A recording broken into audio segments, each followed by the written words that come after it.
Bonjour mes amis intuitifs. Eh bien, voici votre exercice de divination du mois. Alors avec en fond d'écran tous ces coquelicots. Voilà, on sort dans les champs, on sort dans les prés, on sort du confinement. Enfin, j'espère que vous êtes dans un endroit où vous pouvez sortir du confinement. Alors, aujourd'hui, cet exercice de divination sera avec les images de mon oracle, hein, de l'oracle, de comment devenir un vrai intuitif, parce que des personnes m'ont demandé sur Facebook comment était l'oracle. Donc, j'ai fait cet exercice, il y a 14 images, donc 14 images comment dire, de l'oracle, une fois dans l'ordre, une fois dans le désordre. Voilà. Donc, on commence. Voilà, comment devenir un vrai intuitif. Pour ceux qui ont le livre, eh bien ça, c'est Chloé. Chloé qui pose toujours des questions à Jules Intuitos. Jules Intuitos qui lui répond effectivement comment devenir un vrai intuitif. Alors, avant de vous montrer la première image, je voulais dire que tout ce qui va être dit, même si je parle de choses personnelles, parce que parfois je peux être inspiré et vous parler de choses personnelles, tout ce qui est dit peut contenir la réponse à votre message.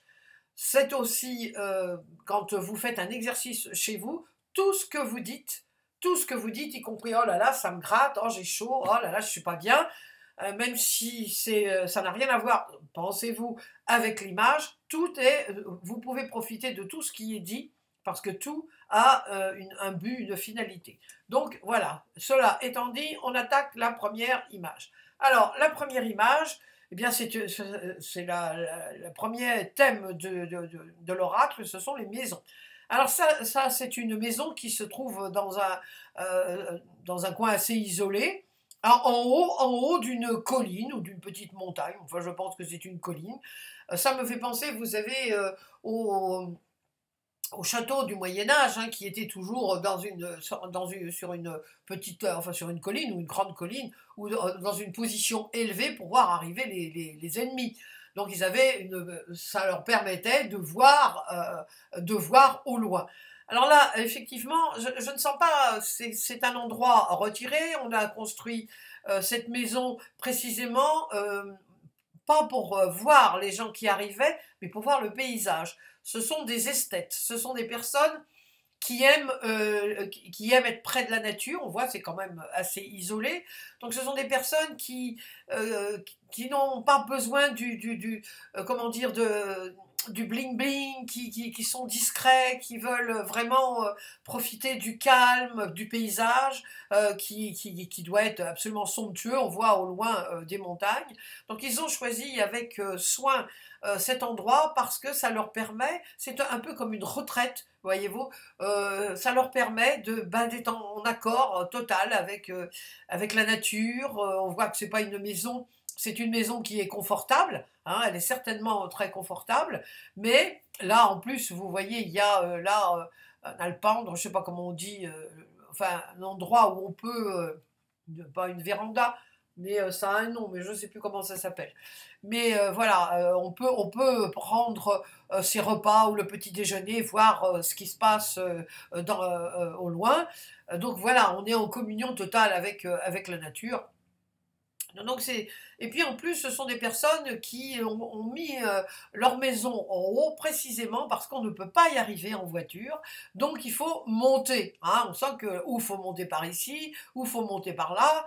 C'est les gens qui viennent voir les habitants de cette maison, eh bien, ils ont fait un effort, c'est-à-dire ce sont les personnes qui ont vraiment le désir de connaître, de rendre visite aux habitants de cette maison. Donc je dirais que c'est une carte extrêmement positive, apaisante. Voilà, on est bien, on est tranquille, on entend le bruit des oiseaux probablement, on voit la nature, on vit dans la nature et on ne s'embarrasse pas de choses inutiles, pas de bruit, pas de bling bling, comme j'ai dit, pas de cette vie trépidante comme on a dans les villes. Voilà, ce sont des gens qui aiment leur calme, ce sont des gens qui sont discrets, qui aiment la discrétion, qui aiment les plaisirs simples de la vie. Voilà, c'est donc la carte numéro 1. Carte numéro 2. Alors, la carte numéro 2, bah, c'est les portes, hein. Donc c'est une porte, ma foi, qui est très solide. pour enfoncer cette porte, eh bien, dites donc, il faut un bélier comme on faisait. Ouais, vraiment, je retourne au Moyen-Âge. Décidément, je suis marquée par le Moyen-Âge. C'est vrai que j'adore cette époque. Donc là, on voit, c'est très très bien entretenu devant. Alors, est-ce que c'est un garage? Alors, on pourrait penser que c'est un garage, mais il y a comment dire, il y a ce store là qui est ici et qui me gêne un peu. Je trouve ça va pas ensemble. Je veux dire, si c'est un garage, il n'y a pas besoin de store. Alors, si c'est une porte qui mène à une habitation où il y a quelqu'un qui habite derrière cette porte, c'est où il n'y a pas de fenêtre, il n'y a pas de, il n'y a pas d'ouverture. Enfin, je veux dire, on voit que la porte est solide. Donc, les gens qui sont à l'intérieur ont voulu précisément que on n'entre pas facilement chez eux non plus. Tiens, comme par hasard aussi qu'on n'entre pas chez eux, mais ça me gêne. Il y a quelque chose dans là-dedans qui ne va pas. Alors, est-ce que c'était auparavant, on faisait des barbecues? Est-ce que quelque part il y a un chemin qui mène ici et peut-être on pouvait mettre un barbecue, donc ce store était nécessaire, peut-être, mais maintenant il n'a plus d'utilité parce qu'on sent bien que, moi je sens qu'il y a personne qui habite, enfin je veux dire qui habite, il n'y a pas de chambre, c'est pas, c'est un endroit, c'est peut-être un débarras, alors donc c'est un endroit qui a servi mais qui ne sert plus, hein, probablement. Donc on a gardé effectivement ce store parce que c'était bien utile quand on faisait des barbecues. Mais pour l'instant, maintenant, bah, il y a plus d'utilité. Voilà, maintenant, voilà, définitivement, c'est un garage. On s'en sert, ou un garage, ou comment dire, un débarras. On met des trucs qui ne nous servent plus. Voilà, c'est quelque chose qui n'a plus son utilité. Maintenant, la première utilité de cet endroit, eh bien, n'a plus cours. Voilà. Ouais, maintenant, oui, c'est un débarras. Mais c'est tout de même bien entretenu. Vous voyez, on sent que c'est une maison qui est solide. Regardez ces pierres, elles sont. Ça, c'est du costaud, hein, vraiment du costaud. Donc, je dirais que. Et la porte en elle-même est extrêmement solide, puisque j'ai dit qu'il fallait probablement un bélier et encore, il faudrait être plusieurs pour pousser et entrer. Donc, c'est un peu. Le mot qui me vient, c'est coffre-fort. C'est pas château fort, c'est coffre-fort.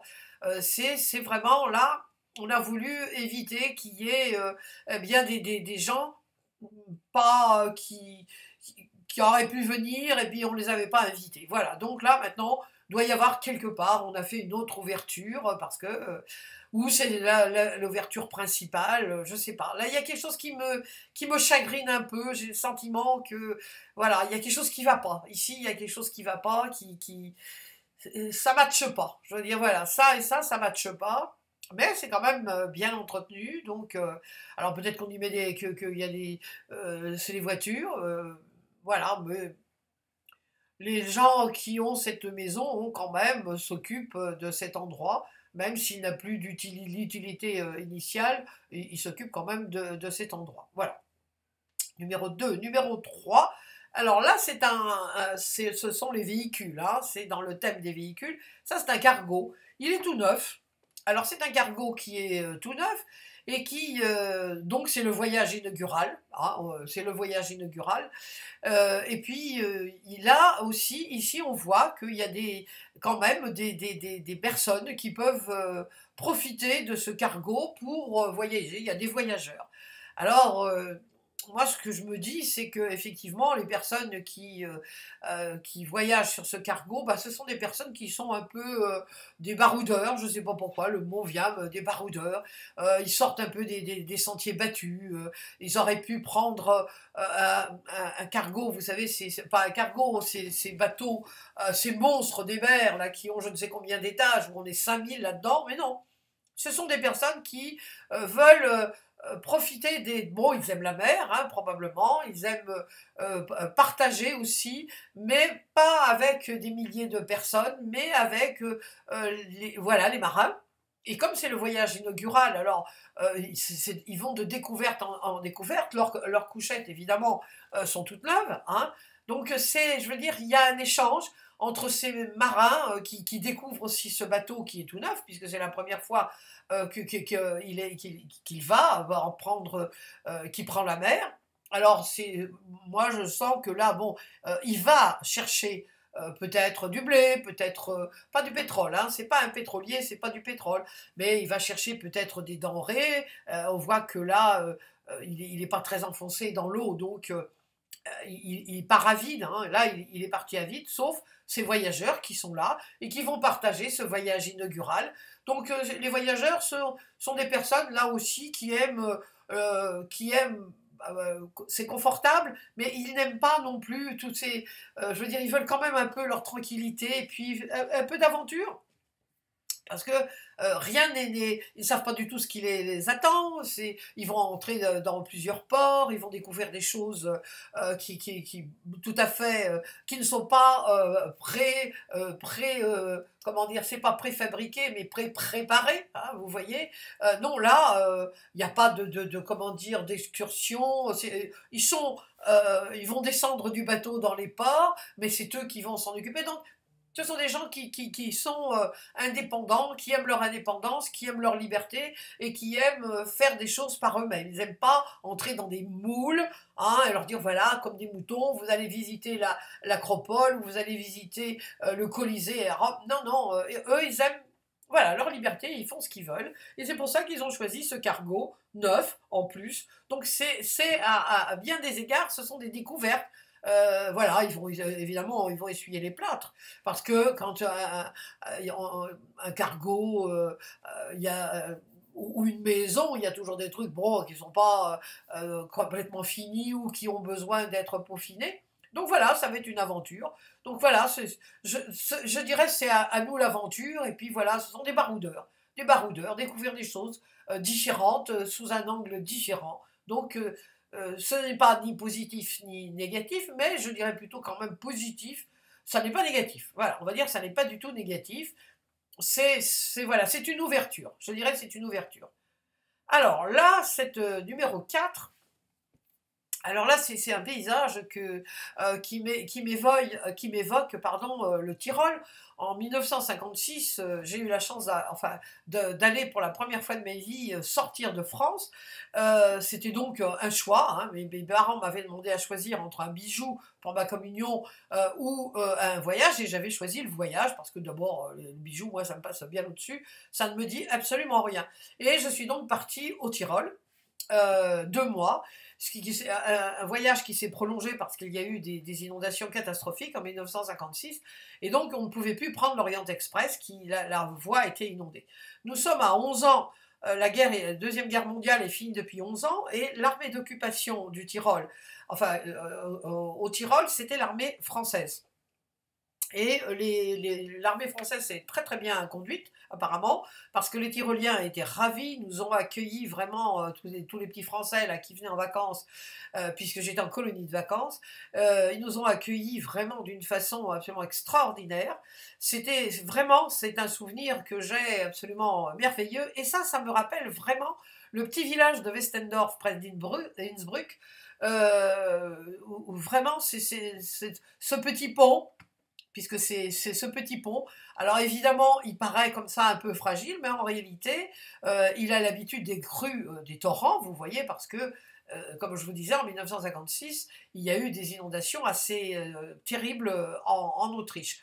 Et évidemment, les infrastructures n'étaient pas comme aujourd'hui, hein, comme celles d'aujourd'hui. Je vous dis et répète, on est 11 ans après la fin de la Deuxième Guerre mondiale, donc les infrastructures n'étaient pas comme aujourd'hui, je me répète. Donc là, ça me fait penser aussi vous savez, à Mary Poppins, hein, là, ou non, ou aussi là, les enfants, là, je me rappelle plus, c'était Julie Andrews, et puis il y avait les enfants alors je sais plus lequel, mais enfin ça me fait penser à un film gay, on chante. Là c'est vraiment pour moi, c'était des souvenirs absolument inoubliables. On s'est amusé, ça a été vraiment une aventure absolument extraordinaire. Des gens qui nous ont, avec une hospitalité, les Autrichiens pour moi m'ont laissé un souvenir vraiment impérissable.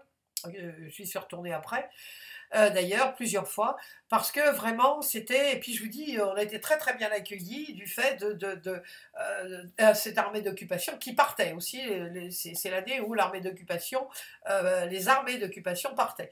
Donc voilà, c'était bien, on a été bien accueillis, moi j'ai escaladé 2 fois le Hahnenkamm, c'était vraiment extraordinaire de jeux, voilà, c'était bien. Et ce pont vraiment, ça me paraît un pont un peu comment dire, comment on pourrait penser que c'est un pont de cinéma, mais pas du tout.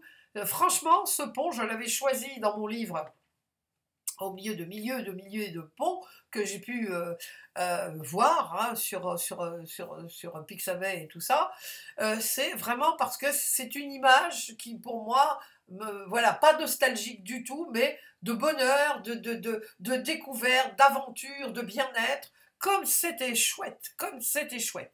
Voilà, c'est la numéro 4. Numéro 5, alors on arrive, ce sont les animaux.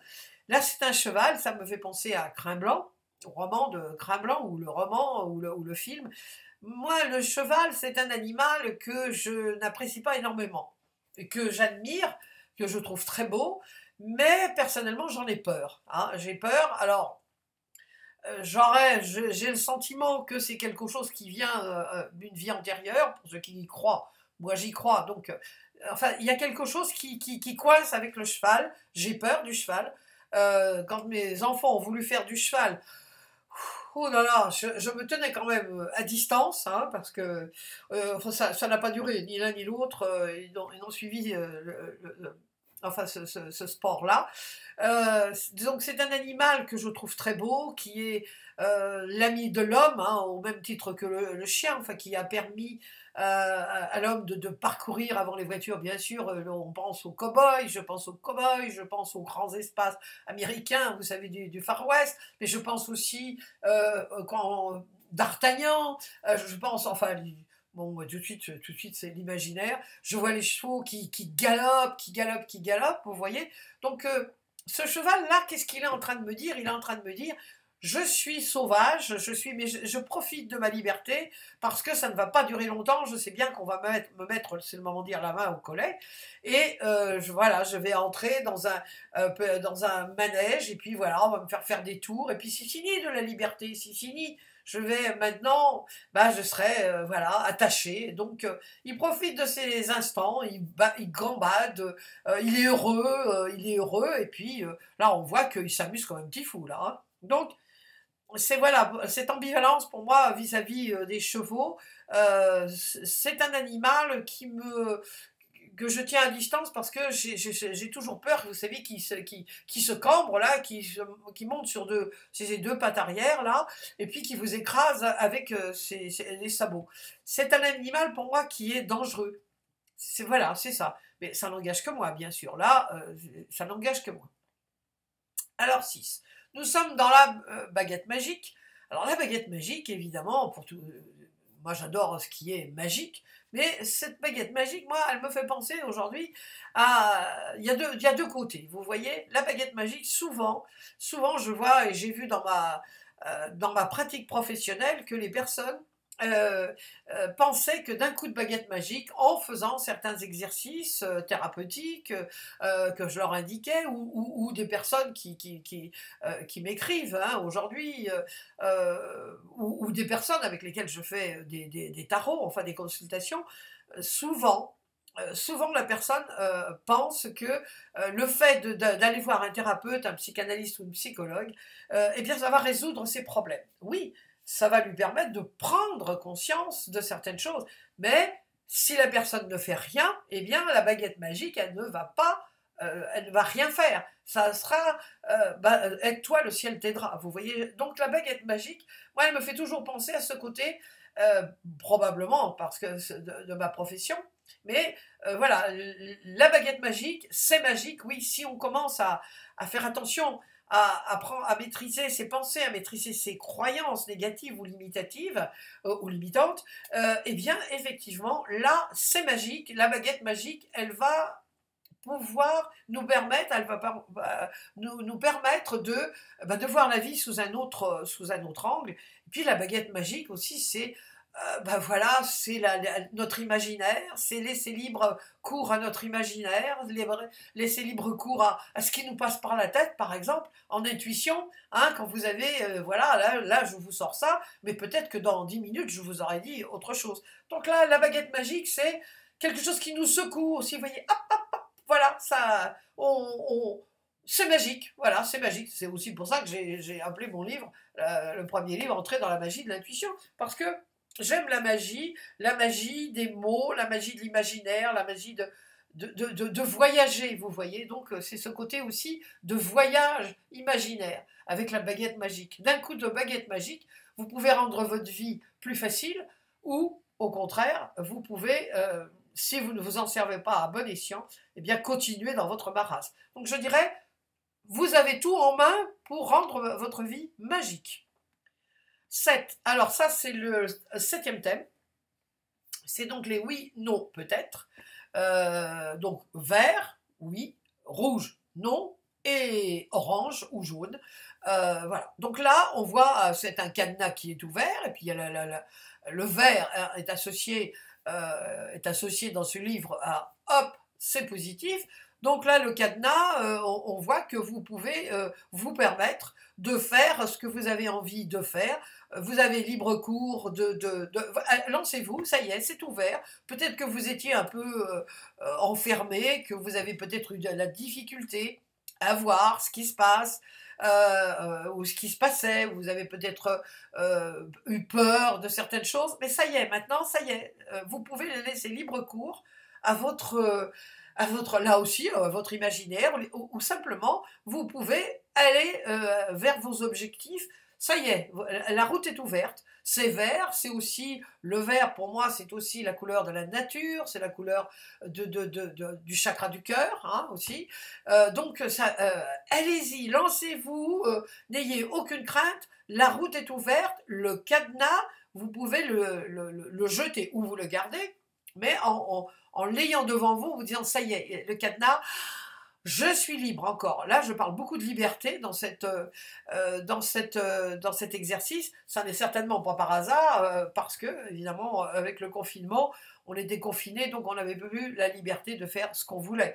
Donc, c'est probablement, vous voyez, je me rends compte maintenant à quel point, eh bien, la liberté, c'est important. Moi, je fais très attention à la liberté. Je fais très attention aussi à respecter les protocoles sanitaires, hein, parce que ça c'est important, mais la liberté, on est tous contents, on sera tous contents de retrouver notre liberté, de retrouver nos amis, ben là ça aussi, ça y est, c'est ouvert, voilà, c'est ouvert, voilà, vous pouvez y aller, c'est ouvert, vous aviez des projets, vous aviez eu des envies, et ben allez-y, c'est le moment, le cadenas a sauté.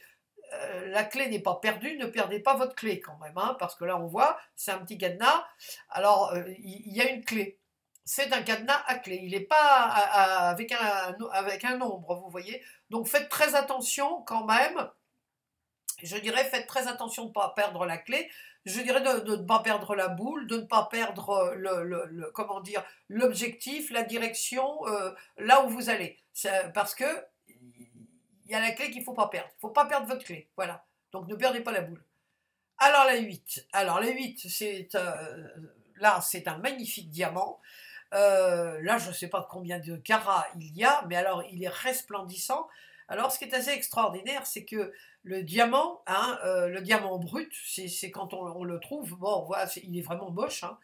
Évidemment, il faut qu'il soit taillé, il faut qu'il soit lapidé. C'est vraiment quelque chose. Quand à première vue, hein, vous avez un diamant dans les mains, vous ne vous rendez pas compte de la valeur qu'il y a, hein, parce que tant qu'il n'est pas nettoyé, tant qu'il n'est pas taillé, tout ça, seul un connaisseur peut dire ah oui oui ça va être vous savez c'est un diamant brut comme on dit. Là c'est un diamant déjà qui a été taillé. Et je vous dis qu'il y a une valeur absolument, moi je dirais, il doit avoir une valeur inestimable, parce que je ne sais pas combien de carats il a, mais dis donc, il est costaud. Alors il est pur, extrêmement pur, Donc c'est aussi très solide, hein, vous savez, un diamant, puisqu'on se sert des diamants pour couper des vitres. Donc c'est quelque chose de magnifique, d'inestimable, hein, parce que quand il arrivera sur le marché, évidemment, je ne sais pas combien il va coûter, mais ça va être sûrement très très cher. C'est solide, alors il est pur, il est solide, il est, comment dire, bien taillé, avec une très jolie forme. On voit il est transparent, doit voir toutes les couleurs, tout ça. Bon, c'est pas à la portée de tout le monde, hein, ça c'est sûr. C'est pas à la portée de tout le monde d'avoir un diamant comme ça. Il est posé de telle façon qu'il resplendit. C'est resplendissant, c'est éblouissant aussi. Là, on dirait qu'il a un œil. Vous voyez, j'ai un sentiment, moi, qu'il a un œil et puis il dit faut m'avoir à l'œil, hein, faut m'avoir à l'œil. Bon, effectivement. Euh, je n'aimerais pas, moi, personnellement, avoir un diamant comme ça chez moi, parce que vu la valeur du truc, j'aurais toujours peur que quelqu'un vienne me le prendre, enfin me voler. Donc, si c'est pour rester dans un coffre-fort, ah ben, c'est pas la peine d'avoir un truc pareil. Donc, mais c'est vraiment la beauté du diamant, le travail que ça a demandé aussi à ces diamantaires, enfin à la personne qui va le tailler. Donc, c'est minutieux, c'est long. Il faut connaître son boulot, hein, parce que sinon, un coup de... Alors, je ne sais pas comment ils font ça, mais des petits marteaux, je ne sais pas comment on appelle ça, mais un truc mal fait, et puis tout de suite, la valeur du diamant fiche le camp. Alors, ce qui serait quand même dommage, vu la valeur que ce diamant a. Donc, il fait partie du thème, c'est le thème des objets, ou des jokers, hein. Donc voilà, c'est eux qui dit voilà, hein, fais attention à moi parce que effectivement, si tu fais pas attention, il y a beaucoup de gens qui eux font très attention et qui peuvent venir me voler. Alors, un animal, le corbeau. Alors, le corbeau, j'ai découvert il y a pas très longtemps qu'il y avait un oracle du corbeau. Et finalement, le corbeau, alors il a une connotation assez négative, hein, dans nos contrées. Parce que le corbeau, bah, c'est celui qui signe pas les lettres, qui dénonce les autres, c'est de la délation. Donc moi, ce pauvre corbeau, il a une mauvaise réputation, alors qu'en réalité, eh bien, c'est un animal qui est un messager aussi, hein, qui est un messager, qui finalement, de par sa couleur noire, évidemment, n'était pas aimé, hein, dans les temps anciens, hein. Alors, je vais encore revenir au Moyen-Âge, vous allez me dire, elle radote, elle parle toujours du Moyen-Âge, mais je veux dire, c'est un animal qui est méconnu, euh, mal aimé aussi, à cause de ce, comment dire, à cause de ce, bah, des corbeaux qui écrivent, qui font de la délation, qui n'ont pas le courage de signer leurs lettres. Donc le corbeau, c'est aussi synonyme de lâche, de couard, de délation, de celui qui dénonce les autres et qui n'a même pas le courage de dire les choses en face. Donc même si je sais qu'il y a ce magnifique tarot du corbeau et tout, c'est quand même un animal pour moi qui, bon, méconnu, sûrement, méconnu et mal aimé, mais qui me laisse une impression, et puis son croissement, là, c'est assez désagréable, c'est pas très positif pour moi, un corbeau, voilà, puis le côté noir, on a un peu tendance à dire, bon, ben voilà, c'est aussi synonyme, alors vous allez me dire, c'est synonyme de mauvaises nouvelles, bon, c'est de la superstition, mais c'est pas un oiseau moi, qui me shoote des masses. D'accord, mon pauvre corbeau, alors il est là en train de me dire, bah oui, tu vois, vraiment, hein, tu fais partie de ces gens comme les chats noirs, toi t'aimes les chats noirs, il y a des gens qui n'aiment pas les chats noirs qui disent qu'ils portent malheur, et tu es en train de dire que moi, le pauvre corbeau, je serais synonyme de malheur. Oui, c'est vrai, donc il y a une incohérence par rapport, parce que j'aime les chats et j'aime peut-être un peu moins les corbeaux, noirs, bien sûr, toujours noirs, et les chats noirs. Il me met un peu mal à l'aise. Et puis vous savez, ce bec là, comme il est là, ce bec, ça me fait penser aussi au bec des gens qui avaient, au moment de la peste noire. Vous allez me dire, alors disons, elle est drôle aujourd'hui, là, Jung. Au moment de la peste noire, les médecins avaient un grand, comment dire, une espèce de bonnet avec un grand bec. Vous voyez, ça me fait penser aussi à ça. Voilà, ils avaient pris ça pour se protéger de la peste. Alors je dirais que ce pauvre corbeau, t'as raison, corbeau, finalement tu es victime du regard des autres, victime, mais c'est aussi à toi de te faire aimer aussi, hein, de te faire aimer, et puis voilà, oui, pas très positif quand même, pas très très positif. Voilà, victime des quand dira-t-on, victime, puis bon, délation, c'est quand même pas collaboration, délation, pas très positif tout ça. Alors là, c'est le magnifique pont qu'il y a à Venise, j'ai oublié le nom, qui est, alors, quand je suis allée à Venise, c'était vraiment, il est toujours surchargé de gens, alors en ce moment évidemment non, mais alors il y a un monde, Venise, c'est absolument, c'est magnifique, mais alors ce qui est effroyable, c'est les touristes, parce qu'il y a des millions et des millions de touristes par an, donc même au mois de novembre, quand j'y suis allée avec ma fille, on se bousculait dans les rues, c'est vraiment épouvantable. Enfin, pour moi, on ne sait pas vraiment quand y aller pour ne pas être dans la bousculade et qu'il y ait trop de gens. Donc voilà, mais c'est un pont magnifique, hein, vous savez, les ponts de Venise. Donc, Venise est une ville qui est absolument enchanteresse pour moi. C'est un pont qui est tout à fait original, puisque il y a un extérieur, vous voyez les gens à l'extérieur, et puis il y a à l'intérieur aussi. Donc c'est quelque chose voilà, c'est magnifique, c'est vraiment le génie de l'homme. Là, c'était cette quand vous arrivez dans les gondoles, hein, les gondoles, et vous voyez ce pont, ça a quelque chose là encore, de magique. On est transporté dans le temps, on est transporté, on n'est plus, on ne vit plus dans le 21e siècle, on est transporté ailleurs. Bah, enfin bon, moi j'ai un imaginaire débordant.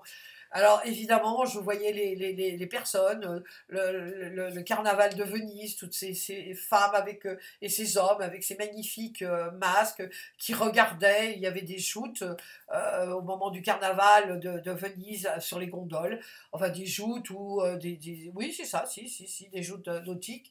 Donc ça a un aspect, comment dire, ça transcende les époques.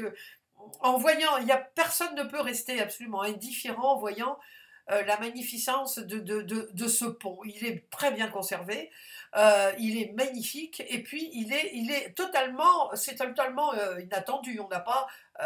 On ne voit pas des ponts comme ça ailleurs, vous voyez. Il y a ce côté artistique, encore là, l'esthétique est absolument important, et vraiment, ça a été bien construit. Donc c'est le génie de l'homme, mais il a été probablement fait avec l'aide d'architectes, avec l'aide peut-être de peintres, de sculpteurs, je ne sais pas, j'invente là, je l'ai su mais je ne m'en rappelle plus. Mais je veux dire, il y a cette convergence d'esthétisme entre divers corps de métier, hein, entre ceux qui l'ont construit, ceux qui l'ont conçu, ceux qui ont décoré, qui font que cette conjonction de partage fait que ça donne quelque chose d'absolument hors du temps, hors du commun, magnifique. C'est vraiment très très beau, très très magnifique, tout à fait magnifique. Il vous laisse interdit, hein, c'est vraiment quelque chose d'assez exceptionnel. Voilà. Alors, numéro 11, donc c'est les maisons. Alors là, c'est une maison. Alors, on ne sait pas trop si c'est une maison qui a été en construction ou si c'est une maison qui est on la rénove, vous voyez. Alors là, elle est pas, là on voit que il y a tout un tas de trucs déjà qui sont quasiment finis. On voit tout ça, ça a été peint.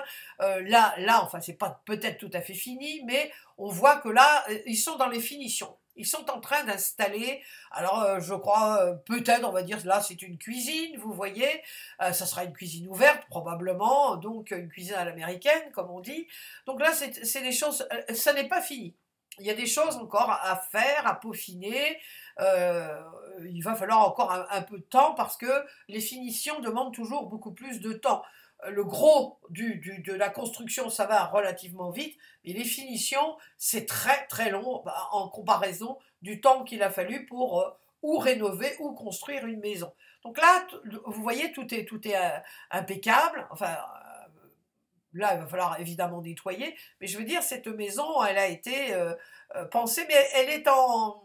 Moi, je dirais plutôt c'est en rénovation. Donc, les personnes qui sont là ont bien étudié qu'est-ce qui était le plus simple pour eux, pour se faciliter la vie. Donc, ils ont mis la cuisine ici, puis ils l'ont ouverte, parce que là, ça sera un séjour, probablement.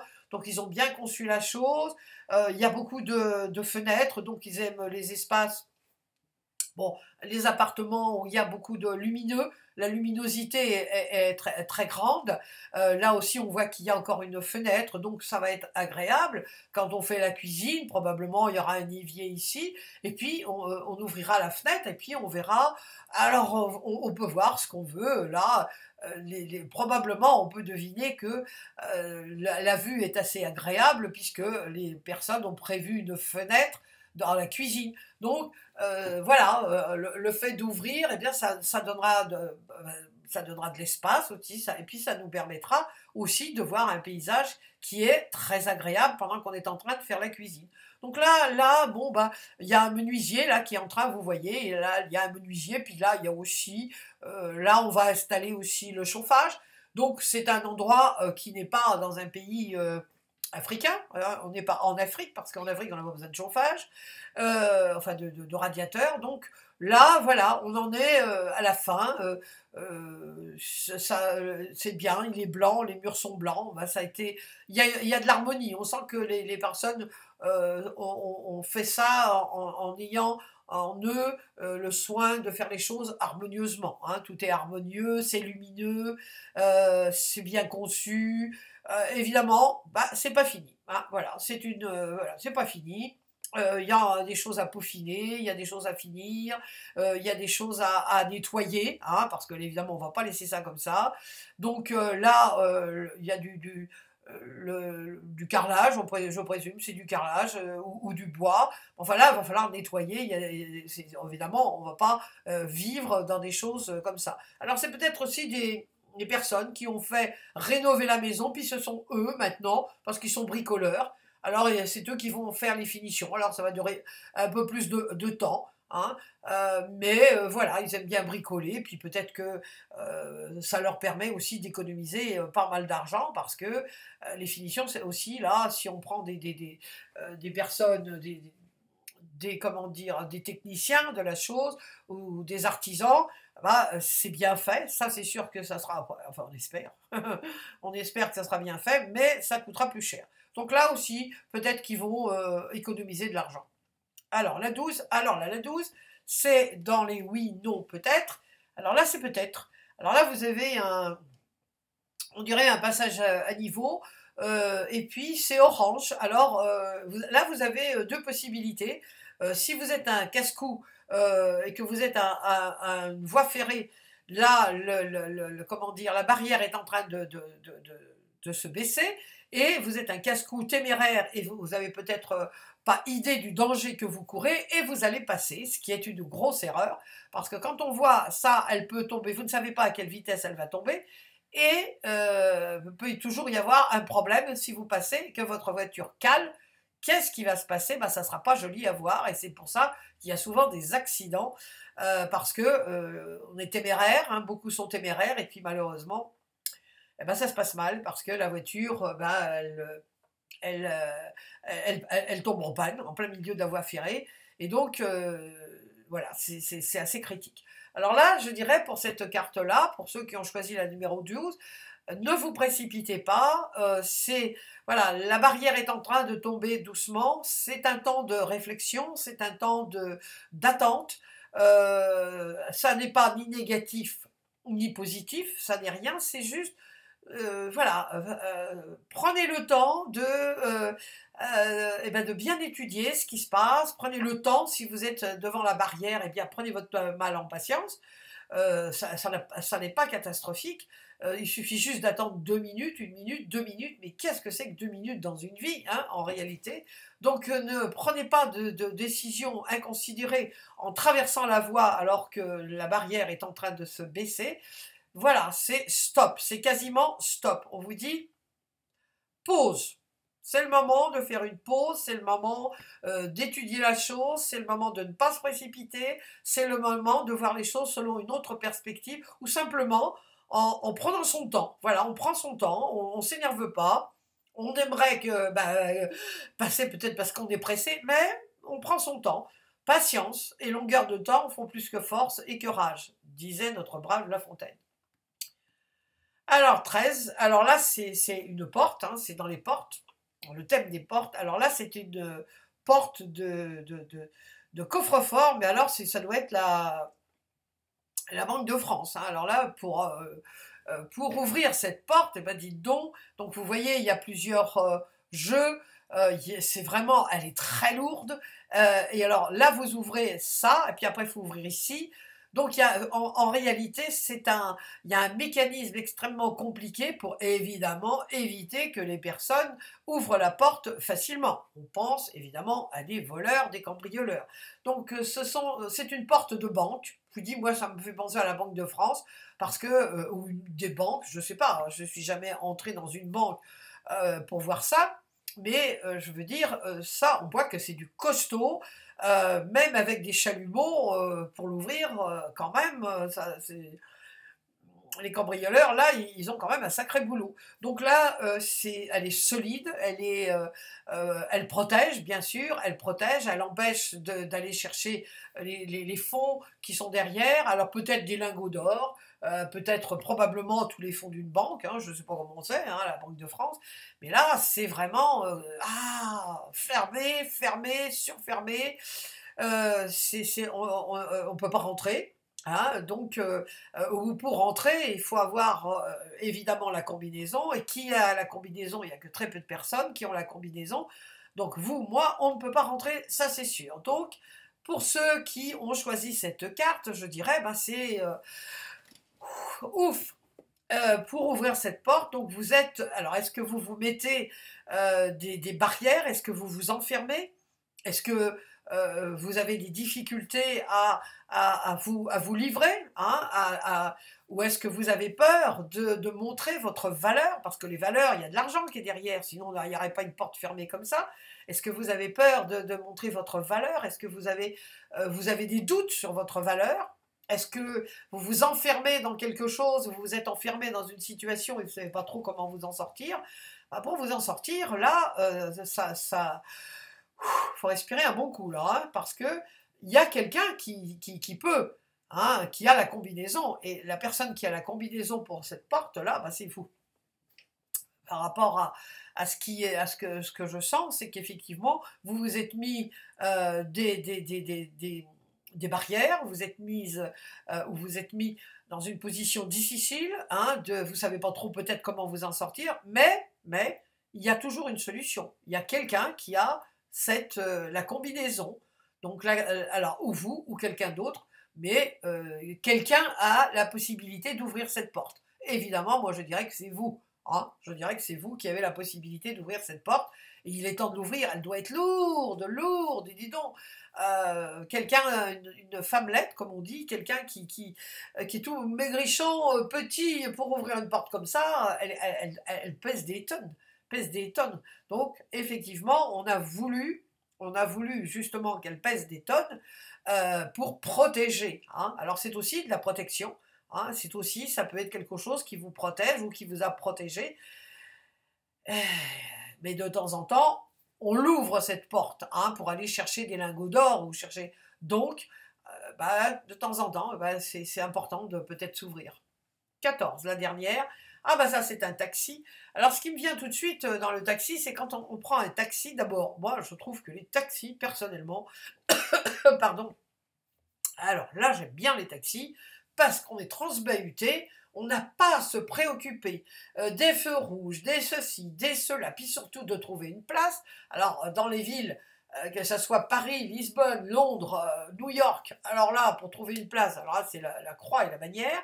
Donc moi les taxis, je trouve, mais c'est un truc absolument prodigieux. Bon, moi j'adore les taxis. Je dis toujours, si j'étais vraiment extrêmement riche, le seul truc que j'aimerais, hein, vraiment si j'étais extrêmement riche, eh ben, c'est d'avoir un chauffeur. Comme ça, il me transbahuterait partout. J'aurais pas à me préoccuper de savoir où je dois me garer, qu'est-ce que je dois faire, la vidange de la voiture, la vignette, les bazars, les machins. Donc c'est un véhicule pour moi qui est extrêmement pratique, qui facilite la vie, qui vraiment vous emmène d'un endroit à un autre sans vous préoccuper. Vous n'avez pas de préoccupation à avoir. Donc pour moi, c'est extrêmement positif. Le taxi, pour moi, c'est vraiment la possibilité de se rendre d'un endroit à un autre sans préoccupation. Ça évite les préoccupations, ça évite le stress, ça évite... alors, ça coûte un peu de sous des fois, hein, ça évite... évidemment, ça a un coût, mais je dis, mais est-ce que votre bien-être, ou mon bien-être, moi je dis mon bien-être, je préfère économiser sur d'autres choses, vous voyez, mais vraiment, quand je pars en voyage, eh bien, je prends des taxis, et puis même là, chez moi, dès que je peux, quand je dois aller dans le centre de Lisbonne, ah non, non, non, non, non, ou à l'aéroport, ou dans le centre de Lisbonne, eh bien, je prends un taxi. Pas besoin. Alors, il y a le risque de contravention. Vous voyez, il y a tout un tas de risques que le taxi, finalement, nous évite. Puis bon, des fois, on trouve des taxis, une femme ou un homme qui conduit le taxi, il vous raconte des histoires, des fois c'est marrant, des fois, bon, c'est moins marrant. Mais je veux dire, moi, c'est surtout le côté pratique, le côté qui nous facilite la vie, quelqu'un qui finalement quelqu'un qui nous permet d'avoir la vie plus cool, d'avoir d'arriver sans préoccupation, sans stress. Et puis agréable, vous voyez, c'est voilà. Oh là là là là là là, qu'est-ce que c'est bien de pouvoir utiliser les taxis. Heureusement qu'on a les taxis qui nous permettent de nous transbahuter à droite, à gauche. Et puis nous, on est derrière, là, mais alors, cool Raoul, vraiment, qu'est-ce qu'on est bien. On n'a pas, oh là là, c'est bien. Donc, très positif. Taxi, très, très positif. Eh bien voilà, nous avons donc terminé ces 14 images. J'espère que ça vous a plu. Et puis, voilà, j'espère que les personnes qui m'ont demandé comment était l'oracle qui se trouve à la fin de mon livre, comment devenir un vrai intuitif, eh bien, maintenant, ça vous donne une idée de comment on peut s'amuser allègrement avec les images de l'oracle. Voilà. Eh bien, je vous dis à très très bientôt. Prenez soin de vous. Confinement, plus de confinement, certes, mais faites très attention à vous. Prenez soin de vous. On a besoin de liberté, mais en toute sécurité. Ça aussi, vous voyez, c'est la sécurité, le taxi. On économise de l'argent, hein, finalement, on économise de l'argent parce que souvent on a des contredanses, enfin, des contraventions. On a voulu économiser d'un côté, mais finalement, ça nous coûte 10 fois plus parce qu'on a une contravention. Voilà, à très très bientôt.